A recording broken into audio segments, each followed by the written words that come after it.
Ollie, how are you? I'm very well. We have our Harvest Thanksgiving at 8 o'clock this evening, thanking God for all that the land, the air and the water provide for us to keep us alive. But also it'll be very much a prayer for those who are hungry, and a prayer that, please God, we look after the earth itself well, as well as taking care for reasonable wages for the workers who produce it, and a concern for social justice. You have a beautiful array of flowers and vegetables, and who does all this for you? The people did this last night, and they had great fun doing it. It all happened in jig time, and when after Sunday's service, here we are Friday night, again we'll be kind of harvesty on Sunday morning, and then the fruits and the vegetables will go off to people who might find it hard to buy them themselves. You have a lot more inside, yeah? Oh, we have. Let's walk in and have a look. Okay. Yeah.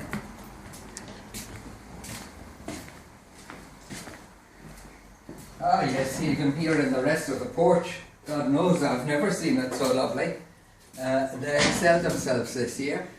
And you have a visitor as well. This is Reverend Stan Evans. He's from Clifton. He's the rector down there, and he's doing the talking this evening. He's well able for it too. And you have a similar ceremony at home in Clifton? We have one, Ollie, on Sunday, when Canon Val is coming to preach at Redstone, and then on October the 12th we've got an old friend of the diocese, Patrick Towers, who's coming to preach at Clifton in the afternoon, at 4 o'clock in the afternoon. So it's a wonderful time. We have so much to give thanks for in this incredible part of the world. Yes. And as Val said, it's also a time to remember and to share all these gifts with those who are less fortunate.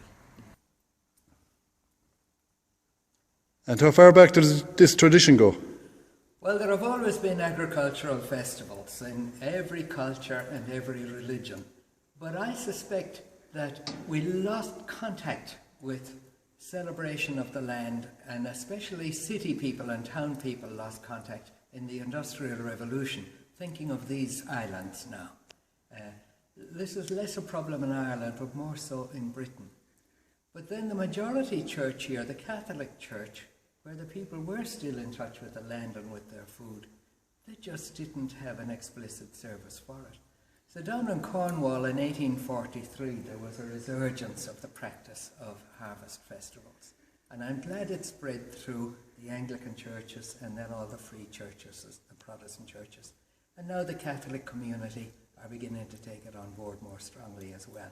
In the States, of course, the Catholics always joined with everyone else in Thanksgiving Day, which was partly about food and partly about nation.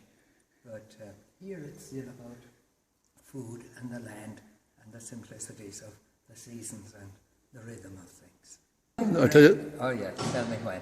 Now, you got some features here that you want. I'm just greatly amused. They enjoyed themselves last night in all the doings of things. So it happened that there were a couple of brass things here to hold some good long grasses. And then I love Teresa Burke and Willie put up the sugon wrapping around the pole. And I love the pumpkin up on the pulpit as well. Yeah.